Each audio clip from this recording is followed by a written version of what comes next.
Hi friends, it's Nelly. I am doing my report on Tucson. I just came back from Tucson last month. I was there for a couple of days. I stayed in the desert, so with all the saguaro trees, and then you wake up in the morning and all the animals are singing and making sounds and waking up, and then at night you can see the sky so clearly. There's very little pollution like here in New York.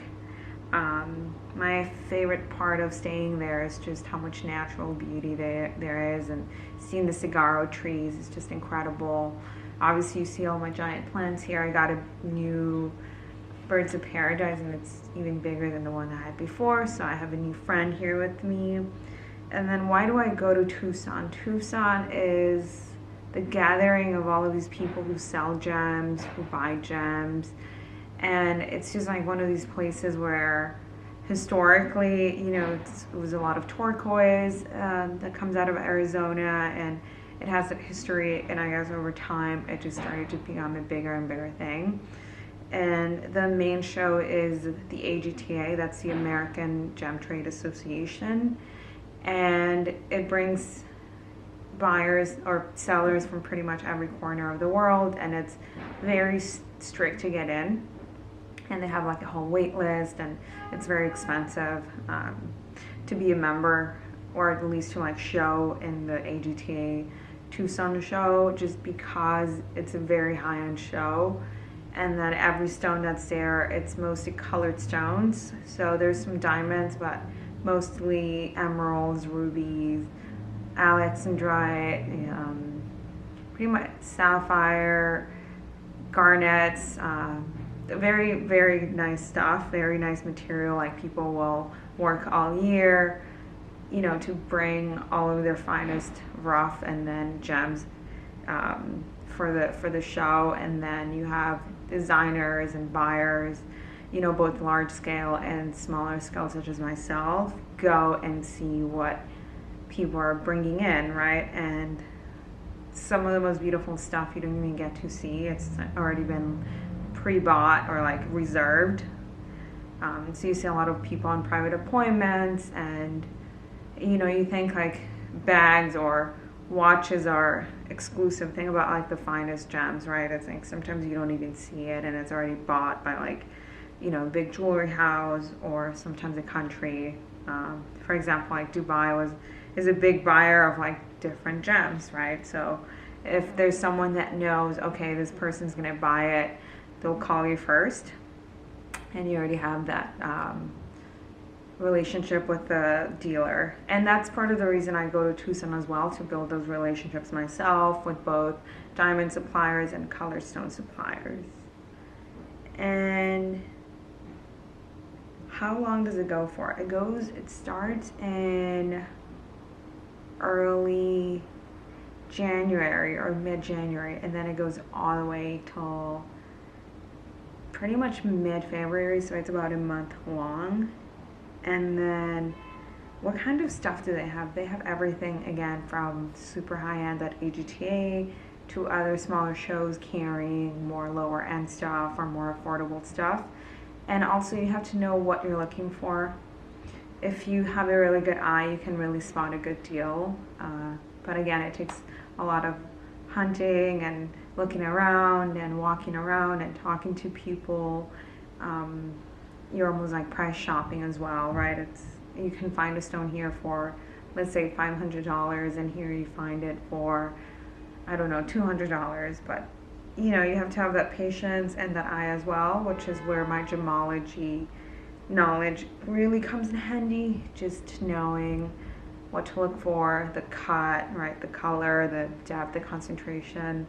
And what's most expensive is not necessarily what you're gonna like, so it's good to be there to know, okay, this is what I like. And then, if you go for the most desired stone, let's say this year it was like Brazilian Paraíba's going for like $30,000 a carat. But if you know what to find, you can find a stone that's less known, let's say spinel, for pretty much like a fraction of the cost of a similar stone with similar beauty, right?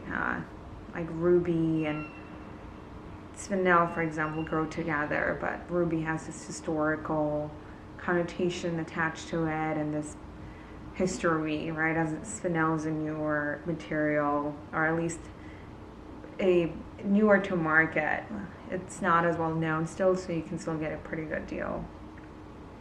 And while you're there, I'm not necessarily going there to copy designs or anything, more to like gain inspirations. And also it's mostly gems. It's not like there's jewelry for sale. It's mostly just gemstones, loose gems. But every once in a while you get inspired by certain colors, certain stones. This year for me, I saw a very beautiful Colombian emeralds right at AGTA.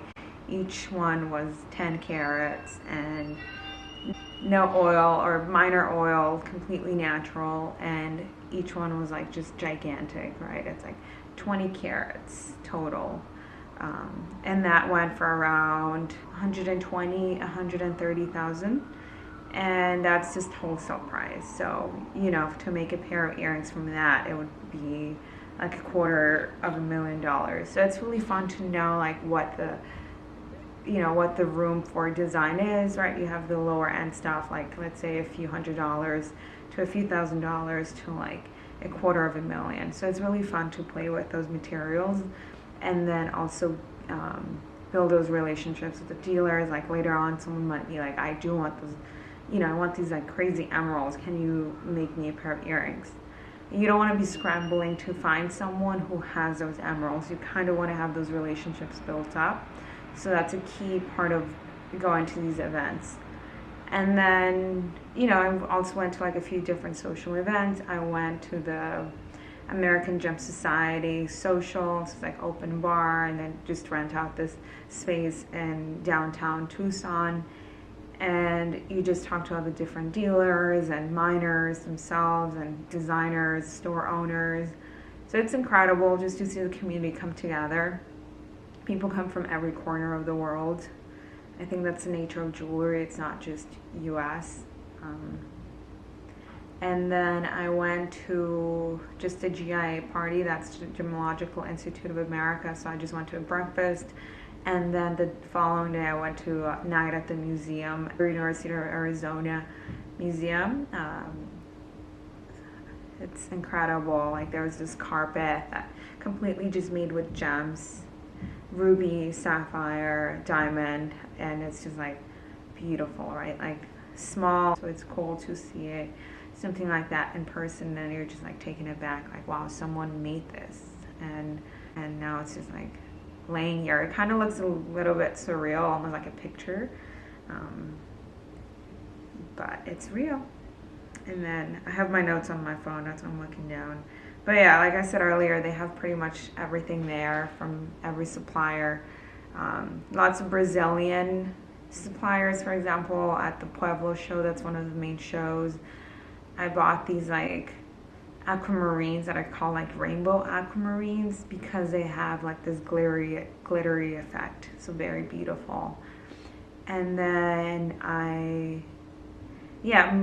found these like old mine cushion cut diamonds, like 2 carats each. And then for me, as soon as I saw it, it's like, all right, I need to make a new design with this type of diamond and that type of it's just like very magical, very sweet, romantic, and kind of like the opposite of like what you think whenever you think like diamond earrings, right? So that's what I go do, get new ideas, inspiration, and also expand my realm of possibilities in terms of gemstones. Gems are a great way to add color to anything, so I'm very thankful that I get to go to these things and meet people who are like-minded and continue growing my network for friends, dealers, etc. So very excited about going to Tucson next year. Until next time, thanks for watching.